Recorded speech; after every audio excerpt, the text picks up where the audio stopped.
Olá, vamos então na segunda parte do planejamento do plantio de igrejas. O que é isso? O que você tem que considerar quando você está plantando a igreja? Alguns aspectos, algumas etapas, alguns processos que você precisa analisar. Nós trabalhamos num primeiro momento, nós tivemos um primeiro vídeo sobre esse assunto na aula anterior, e agora vamos entrar no segundo momento sobre esse planejamento no plantio de igreja. O que você tem que considerar? Quais são os aspectos importantes? O que você deveria saber antes de iniciar para valer esse projeto de plantação de igreja, né? Ok, vamos lá.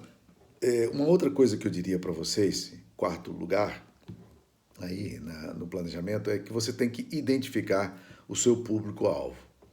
O que significa isso? Você tem que olhar para onde você está indo, que contexto você vai lidar, qual é a cultura específica desse povo, qual é a cosmovisão. Vamos lá. A primeira coisa que eu diria, talvez, para a gente poder identificar o nosso público-alvo, é considerar a classe social na qual você está inserida. Públicos diferentes exigem linguagens diferentes e abordagens diferentes, metodologias diferentes, estratégias diferentes. A gente não pode ignorar isso. É tolice não considerar isso seriamente, né? O Rick Warren foi muito questionado na questão do princípio da unidade homogênea, como falamos na aula passada, né? Mas, na verdade, nós precisamos refletir o que a gente quer fazer. Nós tivemos um problema muito sério quando eu era pastor dos Estados Unidos, porque um coreano, de segunda geração, nascido na América já, o Steve um conhecido professor de exegese no Gordon Conwell hoje, e ele fez o seu PhD em Novo Testamento lá na Escócia, e esse cara era um cara muito fera. E ele, coreano, ele decidiu plantar, e hoje tem uma belíssima igreja presbiteriana no centro de Boston, onde apenas 0,5% das pessoas se consideram born again, né? Então, uma estatística muito baixa de secularização numa sociedade pós-cristã, né? É uma situação lamentável. E quando ele foi para lá, ele queria alcançar americanos, ele não queria alcançar coreanos. Ele diz, eu posso alcançar os coreanos facilmente, né, por causa da minha identificação cultural, mas eu não quero transformar a minha igreja numa igreja coreana. É natural que muitos coreanos se aproximem, mas, por exemplo, eu vou priorizar a liderança americana, porque eu quero ter identificação com a cultura americana e com o contexto americano.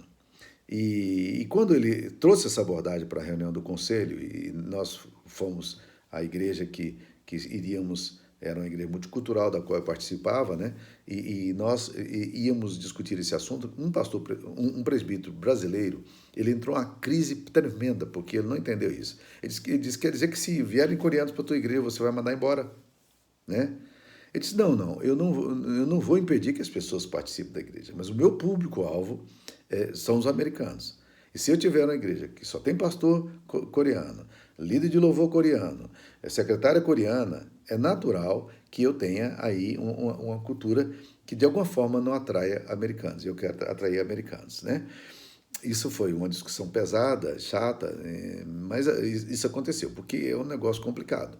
Mas qual é o público que você está atingindo? Eu lembro de um dia me aproximando do Timothy, que é o diretor da Maeb aqui em Anápolis, e ele me convidou para ser um dos conselheiros da Maeb, e eu disse, Timothy, eu não tenho tempo, cara, a minha agenda é tão lotada, você assumiu mais um compromisso aí, eu agradeço muito a honra e tudo, mas não dá. E nesse dia eu abri o coração para o Timothy e falei, Timothy, eu hoje trabalho com uma comunidade que tem pessoas simples e tudo, mas ela é eminentemente uma classe social alta, né?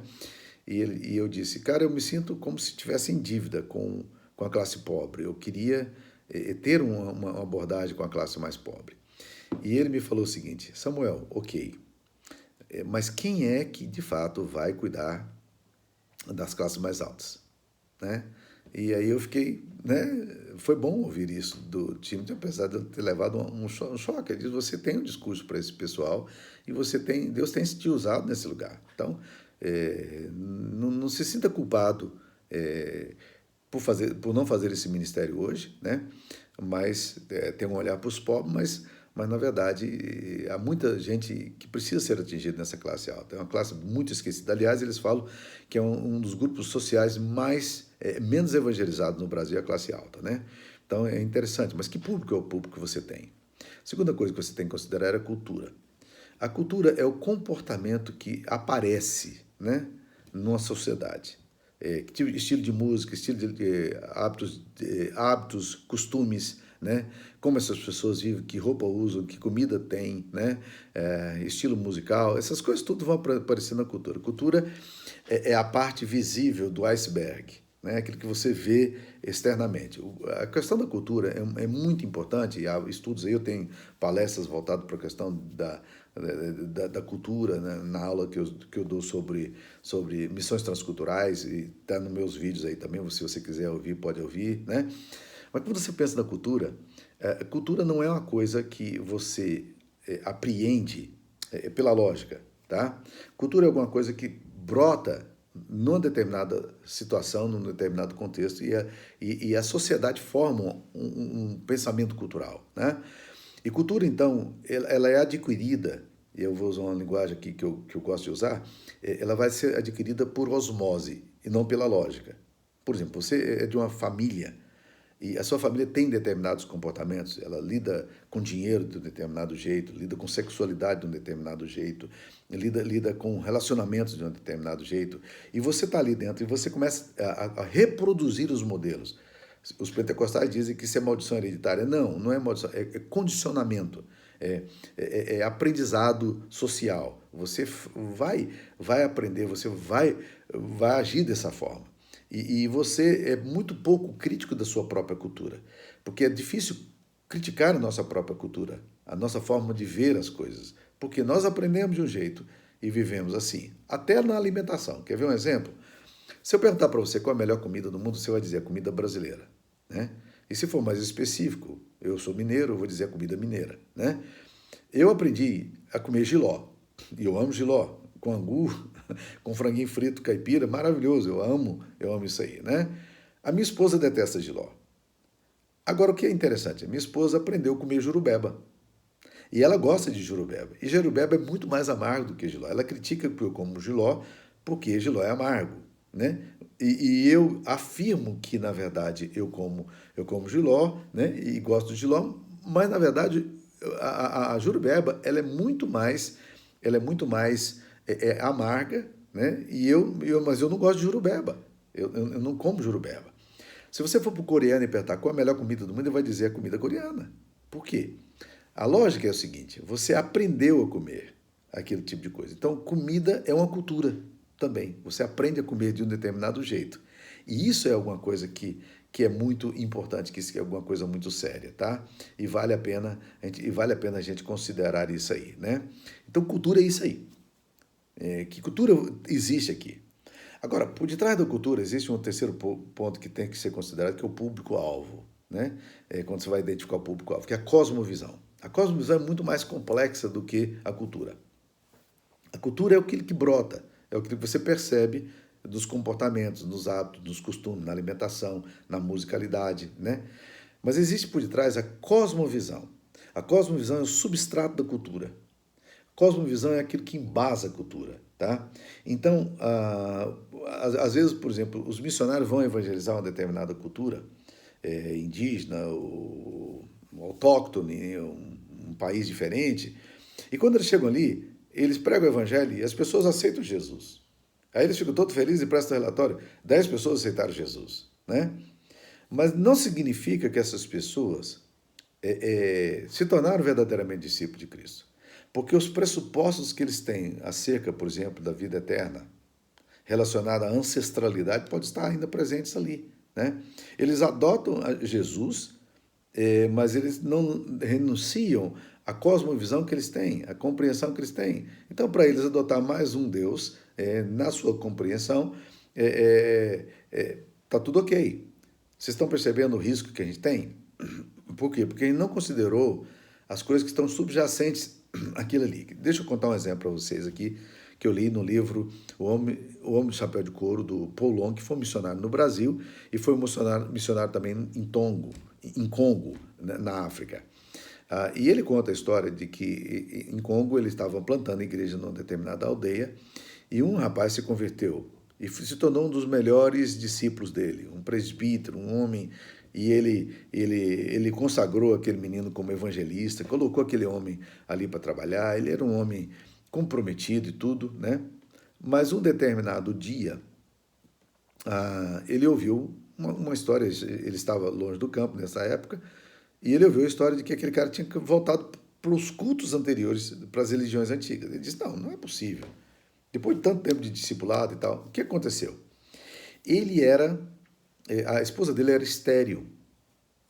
E na cultura cristã, não se admitia a poligamia. E ele não podia ter filhos. Ele não podia ter filhos, óbvio, porque a esposa era estéril.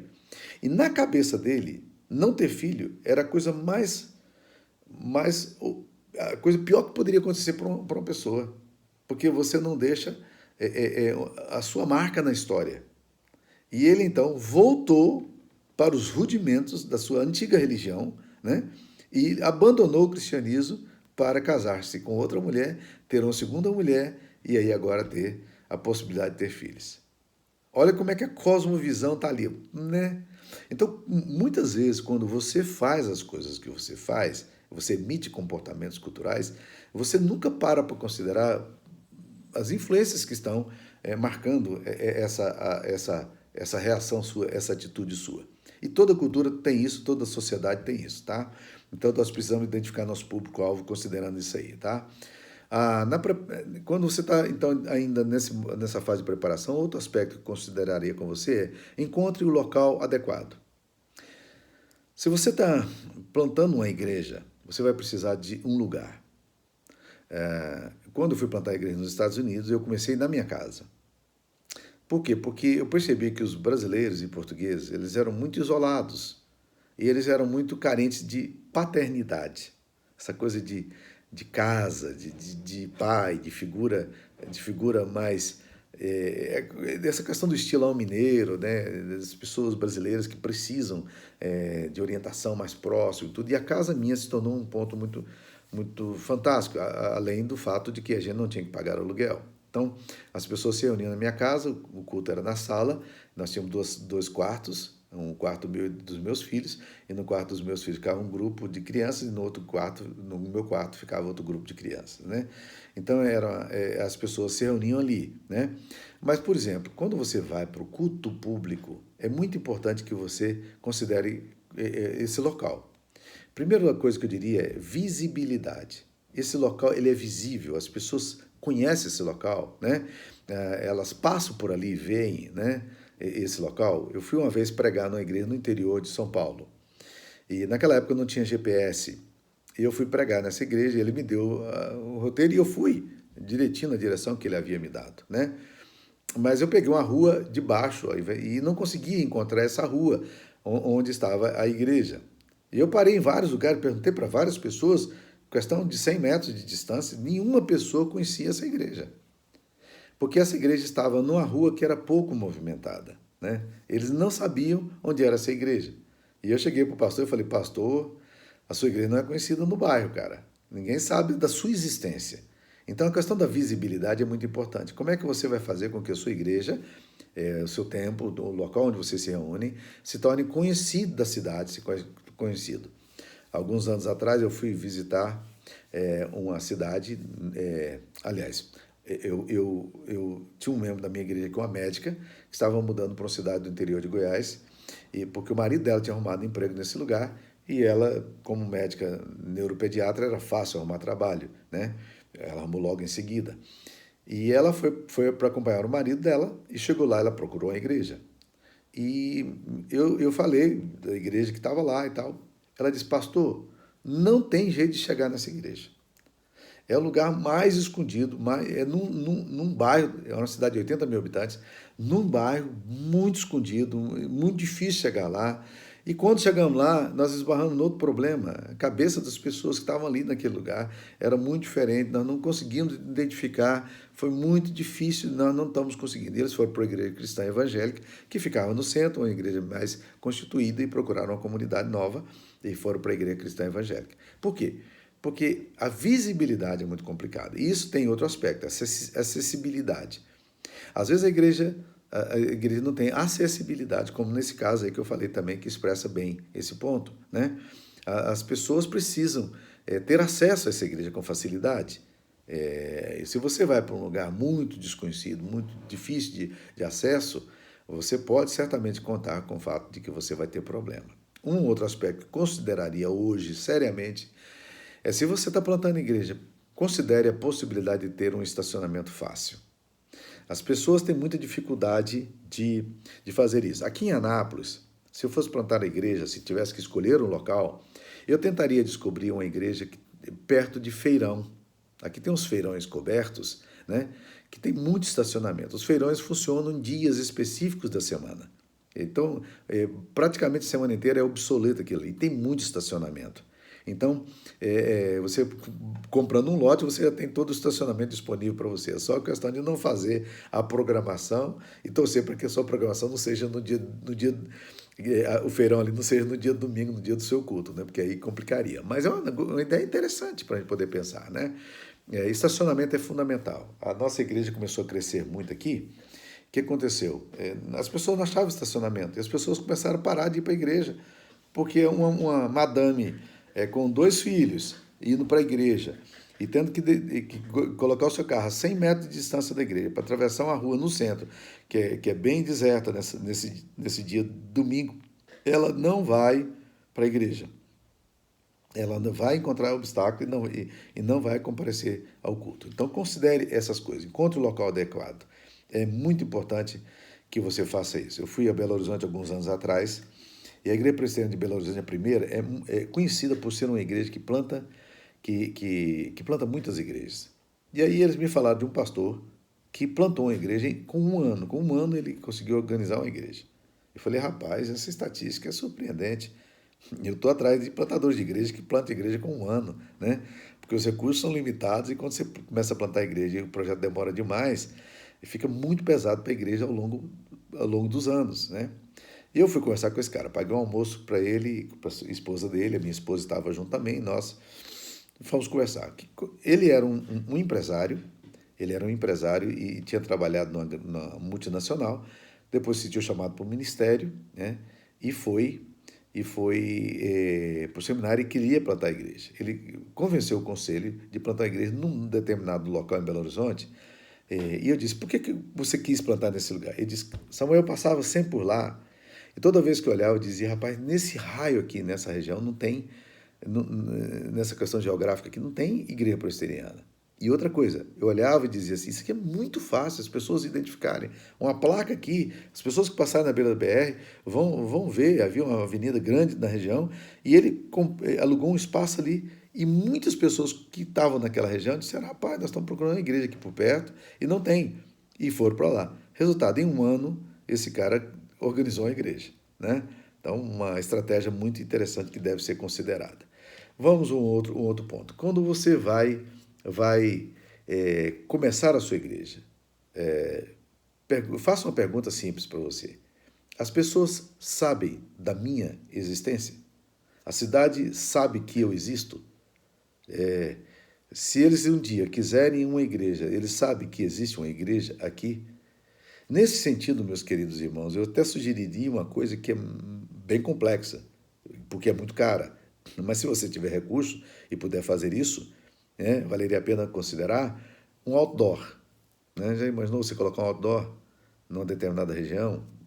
Alguns outdoors mostrando o que vai... Alguns outdoors, né? Na verdade, o plural seria esse. Né?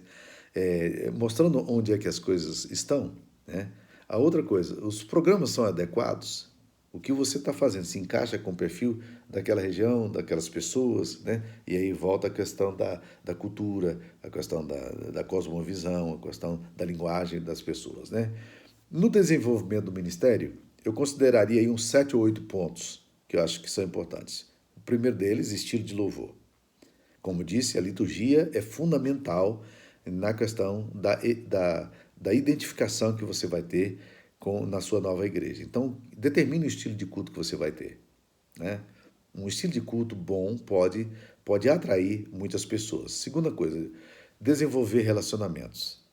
Desenvolva relacionamentos. Como é que você vai fazer? Por exemplo, você chega numa cidade lá do interior para plantar uma igreja. Você nunca pisou naquela cidade, você não tem contato nenhum. Talvez tenha uma ou duas famílias ali na cidade. Como é que você quer desenvolver relacionamentos? Essa é uma pergunta que você tem que responder, rapaz, tá? É, é uma pergunta difícil. Como é que você entra na sociedade? Como é que você entra na cidade? Né?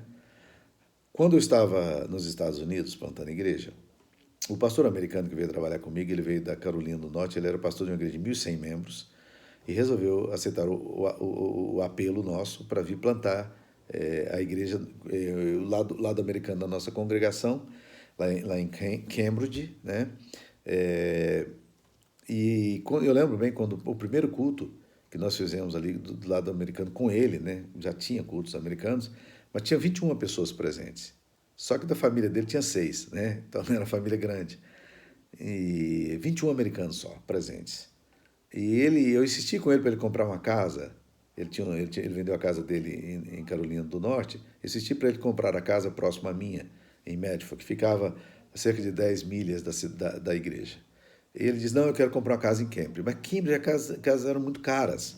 Eu falei, rapaz, e você vai morar mal e vai comprar uma coisa bem inferior. Ele virou para mim e disse, não, Samuel, mas eu quero comprar uma casa perto da igreja, porque eu quero sair da igreja todo dia para sair da minha casa para ir para a igreja e quero ir distribuindo folhetos nos supermercados, com as pessoas que eu encontro, conversando com as pessoas e me aproximando delas. Outra coisa que ele fez que eu achei fantástica, ele gostava muito de beisebol, né?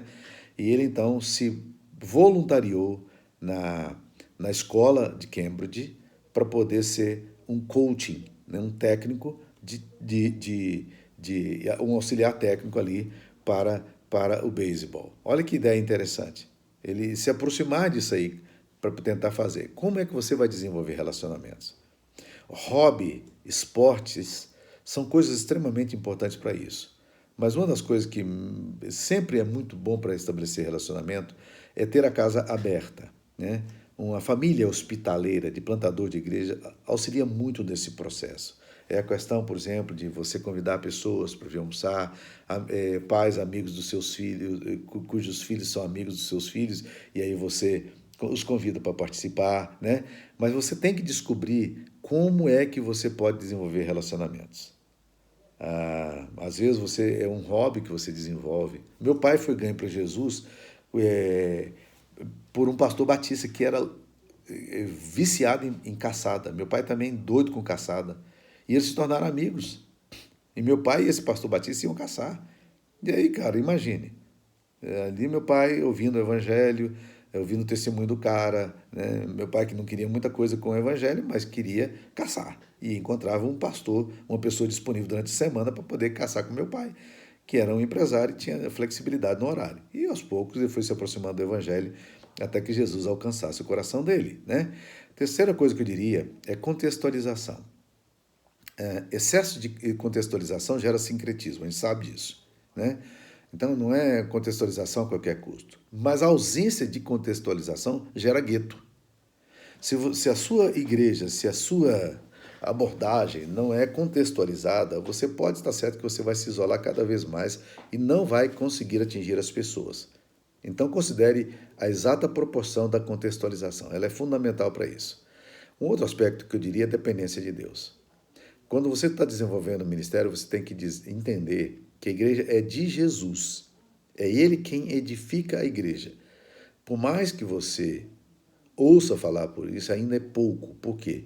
Porque a tendência da gente é achar que nós é que plantamos a igreja. Mas a igreja quem planta é Cristo. Ele se comprometeu com isso. Ele disse, eu edificarei a minha igreja e as portas do inferno não prevalecerão contra ela. Então, na verdade, Jesus foi muito específico, muito claro nisso aí.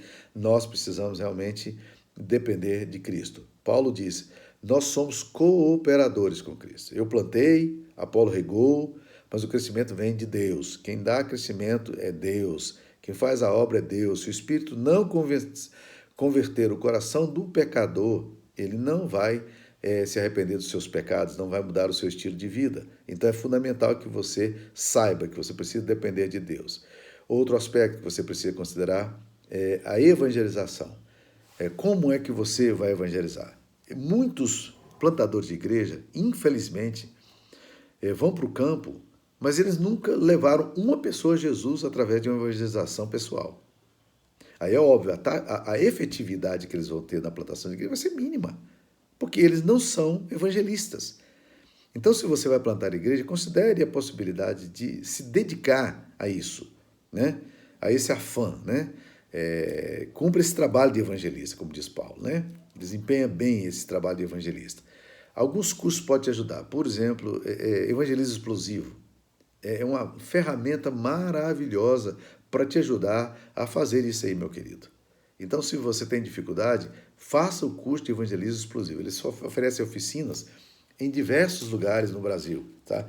E em igrejas diferentes, em denominações diferentes. Vai lá, humildemente, aprender a evangelizar e coloque em prática a evangelização.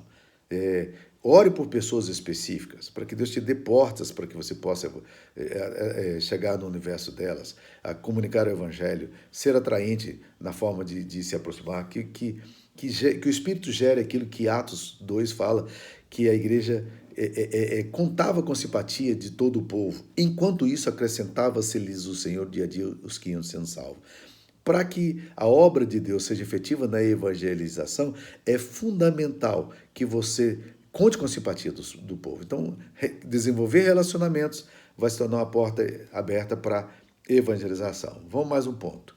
Exposição fiel das Escrituras. Meu querido irmão, nós somos uma igreja reformada.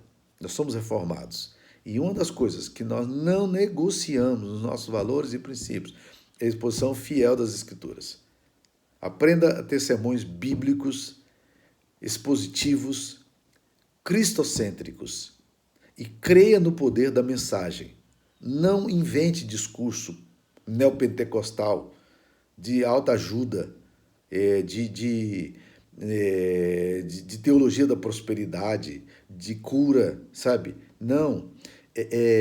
Pense na exposição da palavra de Deus como efetiva em si mesma. Jesus disse que a semente por si só frutifica. A terra frutifica. Quando ela recebe a semente apropriada, ela vai frutificar. Então, exponha a palavra e creia no poder da palavra. Nunca duvide do poder do Evangelho e do poder do Evangelho de converter e convencer os pecadores ao arrependimento. Spurgeon conta uma história interessante no livro dele, Chamado para o Ministério, um livrinho que nós deveríamos ler também. Ele conta a história de que uma pessoa, um seminarista, o procurou e disse: pastor, por que quando o senhor prega, as pessoas se convertem a Jesus? As pessoas vão à frente, elas se entregam a Cristo. E quando eu prego, parece que as pessoas não se convertem. Ele diz: quando você prega, e o Spurgeon respondeu, quando você prega, você crê que realmente aquelas pessoas que estão ouvindo o Evangelho vão se converter? Aí ele foi honesto e disse: às vezes sim, às vezes não. Aí ele disse: então não é de duvidar que os resultados seus sejam tão pífios. O problema é que nós não cremos no poder da palavra. Você crê no poder do Evangelho? Que o Evangelho tem poder para salvar primeiro os judeus, depois os gentios? Ele é o poder de Deus para a transformação? Creia no poder de Deus, né? Isso é importante. Isso vai levar você a acreditar que a palavra é quem gera a vida. E você vai pregar fielmente a palavra, crendo no poder dessa palavra. Uma outra coisa que você precisa fazer é aprender a ser criativo e flexível nas suas abordagens, né? Uma igreja nova, uma igreja que está sendo plantada, ela tem uma coisa interessantíssima, porque essa igreja nova, ela tem a capacidade de flexibilizar. Aliás, uma das coisas boas de plantação de igreja é que a igreja nova pode descobrir novas estratégias e aplicá-las, porque numa igreja grande demais ou antiga, é muito difícil você mudar o curso, a abordagem, a forma de fazer as coisas. As pessoas já têm uma forma de compreender e de fazer. Mas numa igreja nova é possível criar. Por exemplo, quando eu estava plantando a igreja, no nosso pequeno grupo lá, era um grupo de 20, 30 pessoas, a gente falava: nesse domingo nós não vamos ter culto na igreja. Nós vamos ter culto lá. Vamos fazer um churrasco. Vou passar o dia inteiro num parque, né? E convide seus amigos para virem. E nós íamos para lá para fazer churrasco. Brasileirada, meu filho, adora esse tipo de coisa, ia nadar e tudo. E nós reunimos para evangelho. Cara, a facilidade de você mover um grupo pequeno, né, é maravilhosa. Então vale a pena você pensar nisso aí. Outra coisa que eu diria para você para desenvolver o ministério: adequação de crianças e adolescentes. Você precisa criar o espaço apropriado para receber os filhos da igreja. O berçário tem que ser cuidadosamente preparado. O departamento infantil tem que ser olhado com carinho. Às vezes a gente tem poucos recursos para colocar nos projetos, mas mesmo nesses pequenos recursos que a gente pode fazer coisas boas. Então não faça coisa meia boca. As mães hoje são muito corujas, né? Mais do que antigamente. Então você faça o departamento infantil, um berçário bem feitinho. Arranje as coisas, pense nisso aí, adeque para receber. Se tem potencial para adolescentes, como é que você vai poder fazer isso aí? Quem é que pode fazer esse trabalho? Se você é um pastor mais novo, provavelmente você e sua esposa vão conseguir fazer esse trabalho. Quantas vezes? Minha casa, trabalho com adolescentes, cara, minha casa sempre foi cheia de adolescentes, sempre cheia de jovens, né? Por quê? Porque era o espaço. Além de fazer cachorro-quente, coisa barata, né? Macarrão a alho e óleo, meu querido. Você vai gastar aí R$ 15 para poder fazer, com Coca-Cola para esses meninos aí. Né? Você bota 20 meninos aí, cara, gasta R$ 15 com macarrão a alho e óleo e eles estão felizes. Cachorro-quente, né? Salsicha, coisa barata, né? Mas faça, né? Adeque esse espaço, essa forma de abordagem para suas crianças e adolescentes. E por último, eu diria, para encerrar essa palestra, eu diria, seja paciente. Um dos maiores problemas que nós temos na plantação de igreja é que, às vezes, os resultados não aparecem e a gente fica impaciente. Rapaz do céu, os dias vão passando, os meses vão passando, as pessoas não aproximam, você não consegue atrair gente nova. Isso vai dando um desespero, né? Uma tristeza, uma inquietação muito grande, né? Mas a gente precisa lembrar que crescimento de igreja, às vezes você precisa preparar o solo, jogar a semente, aguardar a chuva e tem que depender de Deus. O semeador tem que fazer com esperança. A Bíblia diz, 1 Coríntios 9:10, o que semeia, cumpre fazê-lo com esperança. Então faça com esperança. Faça com esperança que semente vai frutificar. Jogue a semente ao solo, mas espere, né? Espere frutificar. Às vezes a inquietação nossa leva a gente a negociar valores e princípios. Às vezes a inquietação frustra a gente na questão do processo, né? Seja objetivo, seja focado na sua plantação de igreja. Muitos plantadores de igreja não são focados na plantação de igreja.